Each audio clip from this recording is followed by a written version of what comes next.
All right, we are all present. Never before have I had to sentence a 16-year-old. Certainly for something someone did when they were 14 years of age. Those who appear regularly in front of me have often heard me lament about the difficulty in sending a young person to prison. And here, as everyone understands, the minimum sentence is life with parole. Now, the appellate courts have said that children are constitutionally different from adults for purposes of sentencing. That stems from an understanding that juveniles aren't fully formed cognitively.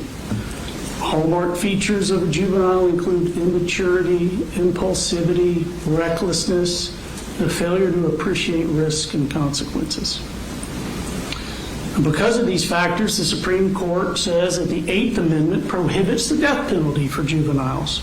The Supreme Court also disfavors life without parole for juveniles, declaring it to be a constitutionally forbidden, disproportionate sentence in all but the rarest of cases.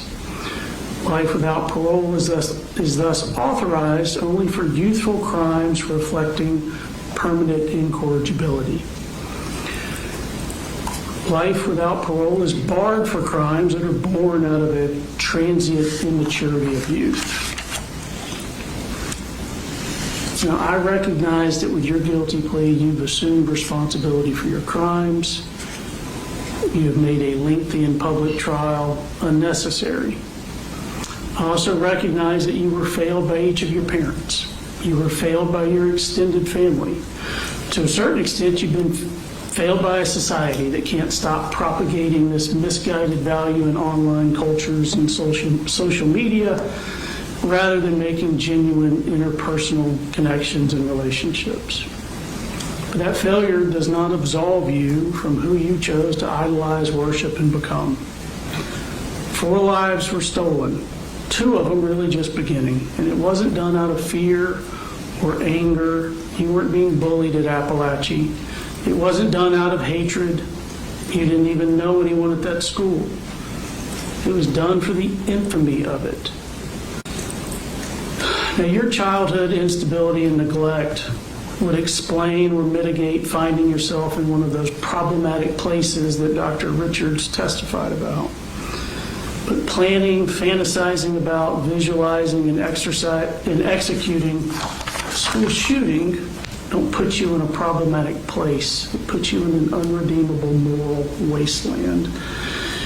Your crimes do reflect permanent incorrigibility, and I will sentence you to life without parole for each of the malice murders that you committed.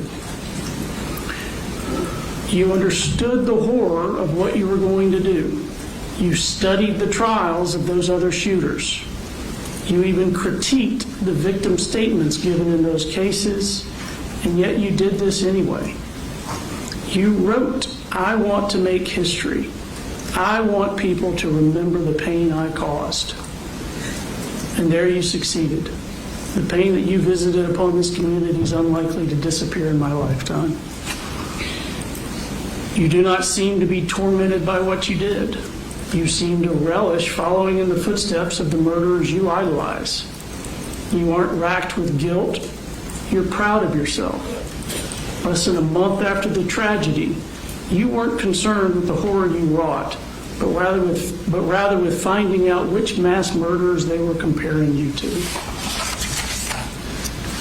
A youth may fail to consider the harm his rash actions inflict before acting, but you did consider it.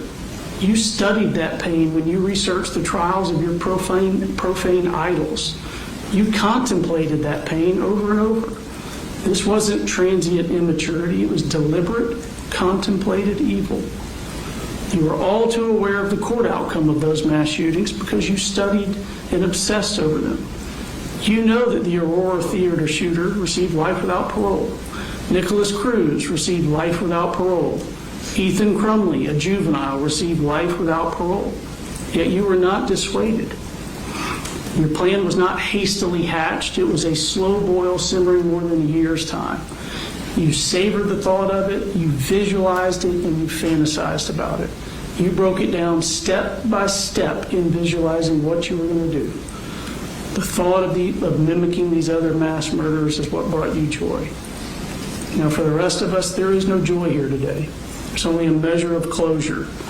The slain will not return to life, the injured will not forget their wounds, and a 16-year-old boy will live and die in prison. You have certain post-plea appellate rights I need to inform you of. You have a right to file a notice for a discretionary appeal within 30 days of today's date. You can have a lawyer represent you for that, but you are not entitled to court-appointed counsel. You have a right to file a motion to withdraw this guilty plea because it's less than 30 days before the term of court ends. You have to file that within 30 days of today's date. That would be to correct a manifest injustice. You do have a right to a court-appointed attorney for that post-plea appellate right.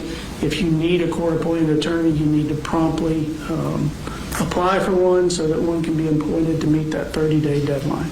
You also have a right to file a petition for habeas corpus to challenge any legal errors in the proceeding, any violations of your constitutional rights.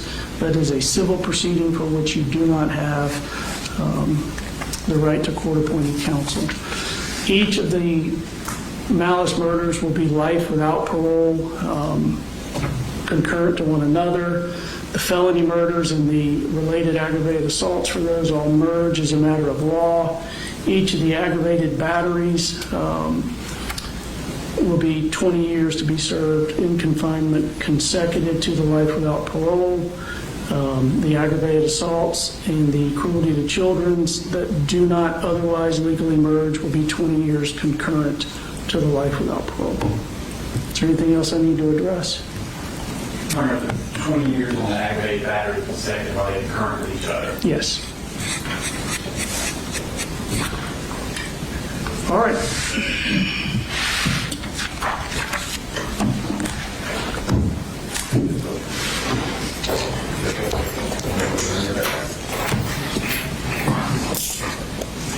We're adjourned.